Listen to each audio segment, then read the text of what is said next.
بسم اللہ الرحمن الرحیم۔ تمام تعریفیں اللہ رب العزت کی بابرکت ذات پر، اور بے شمار درود و سلام ہمارے نبی محمد مصطفیٰ صلی اللہ علیہ وآلہ وسلم، ان کی ازواج مطہرات، ان کی آل اور صحابہ کرام پر۔ السلام علیکم ورحمۃ اللہ وبرکاتہ۔ میرے پیارے ساتھیوں، آثار بتا رہے ہیں کہ بارش ہونے والی ہے، لیکن گرمی بھی بہت ہی شدید ہے اور بیماریوں نے بھی سب پر حملہ کیا ہوا ہے۔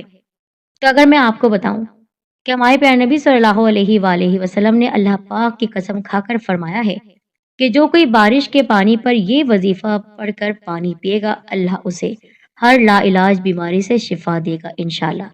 یقین نہیں آتا تو اس مکمل ویڈیو کو دیکھیے، اور یہ سورہ مبارکہ جو میں آپ کو بتا رہی ہوں، ان سب کو آپ نے پڑھنا ہے اور بارش کے پانی پر دم کر کے پینا ہے۔ چلیے بڑھتے ہیں آج کے اس عمل کی جانب۔ اچھی اور سچی نیت کے ساتھ شیئر کیجیے گا، اور ہمارے چینل کے ساتھ جڑے رہنے کے لیے سید دین کارنر کو سبسکرائب کریں، اس کے ساتھ بیل آئیکن کو پریس کریں تاکہ آپ کے پاس ہمارے بہترین اور فائدہ مند وظائف سب سے پہلے پہنچیں۔ پیارے ساتھیوں، ہماری دعا ہے کہ اللہ تعالی ہم پر رحمت کی بارش برسائے۔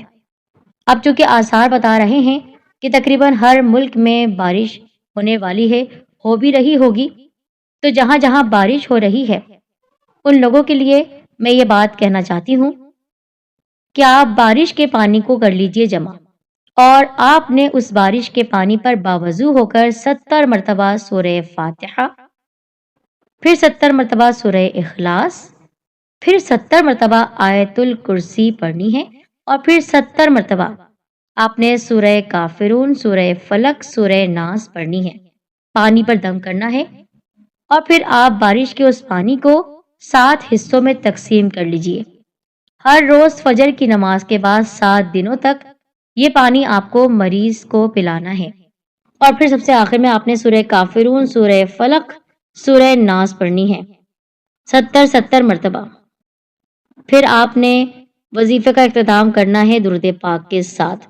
اب یہ عمل آپ نے کر لیا، اٹھنا نہیں ہے، کسی سے بات نہیں کرنی ہے، اسی وقت بارش کے پانی پر آپ دم کیجئے، کسی بوتل میں ڈال لیجئے گا۔ اب اس پانی کو 7 حصوں میں تقسیم کرنا ہے، کیونکہ 7 دن آپ نے یہ پانی مریض کو پلانا ہے۔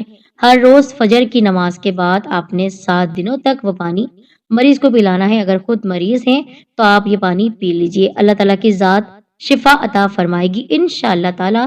اچھی نیت کے ساتھ، سچی نیت کے ساتھ آپ یہ عمل کیجئے، کیونکہ بارش کا پانی ویسے بھی ہمارے لیے بہت ہی فائدہ مند ہے۔ اس کے لیے میں آپ کے سامنے کچھ اہم باتیں بتانا چاہتی ہوں۔ ایک صاحب کہتے ہیں، میں پہاڑی علاقے میں گیا، اس وقت میں بہت شدید بیمار تھا اور نہ جانے کیا کیا بیماریاں میں نے پالی ہوئی تھی۔ میں نے وہاں پر پانی کا ذخیرہ دیکھا۔ میں نے اسے کہا، عجب بات ہے، یہ پانی کون سا پانی ہے؟ اس نے کہا، یہ بارش کا پانی ہے۔ کہنے لگا، ہمارے بڑے بتاتے ہیں کہ بارش کا پانی اللہ تعالیٰ کی رحمت اور دعا کے ساتھ آتا ہے، اور اس کو صرف وہی لوگ پی سکیں گے جن کے ساتھ رحمت اور دعا ہوگی، اور کوئی اس کو نہ پی سکے گا اور نہ اور کوئی اس کو استعمال کر سکے گا، کیونکہ رحمت کا مستحق ہر فرد نہیں ہوتا، یہ صرف قسمت والے کو ملتی ہے اور نصیب والے کو ملتی ہے۔ پھر ہمارے بڑے یہ بات بھی کہتے تھے کہ بارش میں رحمت اس دن آئی تھی جس دن حضور رحمت للعالمین اس کائنات میں تشریف لائے تھے، اور حضور صلی اللہ علیہ وآلہ وسلم کی تشریف آوری نے بارش کے پانی کو رحمت بنا دیا۔ بارشیں تو اس سے پہلے بھی ہوتی تھیں، لیکن اس میں رحمت، شفا اور برکت مدینے والے کی آمد سے ہوئی۔ میں اس پہاڑی کی باتیں سن کر حیران ہوا کہ بارش تو ہمارے ہاں بھی ہوتی ہے، شہروں میں ہوتی ہے، اور ہم ناقدری کرتے ہیں۔ ہم یہ کہتے ہیں کہ کہیں ہمارے گھر نہ ڈوب جائیں، گر نہ جائیں۔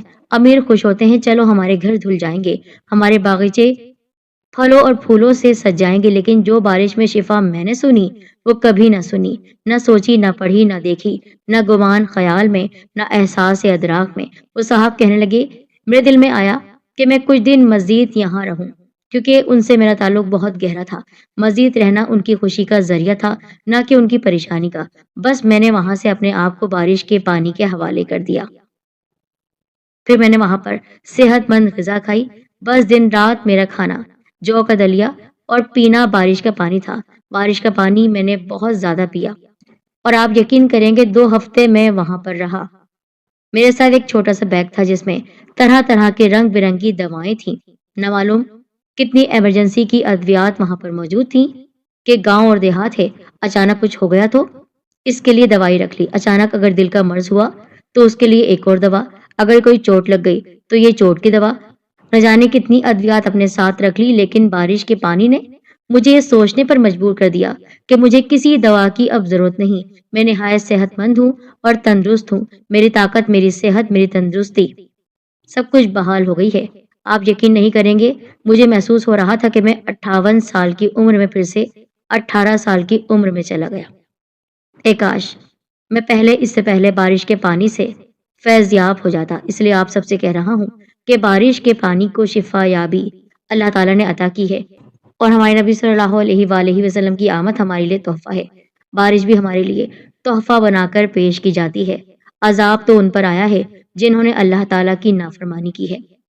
تو اب اگر چاہتے ہیں ذہنی دباؤ، ٹینشن، بے چینی کا خاتمہ، تو بارش کا پانی استعمال کیجیے. اما عائشہ صدیقہ رضی اللہ تعالیٰ عنہا سے روایت ہے کہ نبی کریم صلی اللہ علیہ وآلہ وسلم جب بارش کے آثار دیکھتے تو یہ دعا پڑھتے: اے اللہ اسے نفع بخش بارش بنا. بحوالہ صحیح بخاری، سنن ابن ماجہ. بارش اللہ تعالیٰ کی بے شک بہت بڑی نعمت ہے. اور ایک اور حدیث میں حضرت انس بن مالک رضی اللہ تعالیٰ عنہ بیان کرتے ہیں، ہم لوگ اللہ کے رسول صلی اللہ علیہ وآلہ وسلم کے ساتھ تھے. بارش ہونے لگی تو آپ نے کپڑے سمیٹ لیے یہاں تک کہ بارش کے قطرے آپ کے جسم مبارک پر پڑنے لگے. ہم نے عرض کیا: اے اللہ کے رسول صلی اللہ تعالیٰ علیہ وآلہ وسلم، آپ نے ایسا کیوں کیا؟ آپ نے فرمایا: کیونکہ یہ اپنے رب کے پاس سے ابھی آ رہی ہے. تو اس لیے آپ بھی پورا فائدہ اٹھائیے گا. جتنی بار بارش ہو اتنی بار آپ نے اس پانی کو جمع کر لینا ہے. نہ جانے کتنے لوگ بیمار ہیں، ان سب کو وہ دم کیا ہوا پانی آپ بانٹ بھی سکتے ہیں. اور جس طرح عمل آپ کو بتایا گیا ہے 7 دن کا یہ عمل آپ ضرور کیجیے گا. اللہ تعالیٰ آپ سب کو صحت کلی عطا فرمائے. جو بھی پریشانی ہے اللہ تعالیٰ اپنی رحمت کا سایہ ہم سب پر بنائے رکھے. آمین ثم آمین. ہمیں اپنی دعاؤں میں یاد رکھے گا، اپنا بہت خیال رکھے گا. اور ہاں، کمنٹ کر کے ضرور بتائیے گا آپ کو ہمارے وظائف سے کتنا فائدہ پہنچتا ہے اور آپ کہاں کہاں شیئر کرتے ہیں. جزاک اللہ خیر.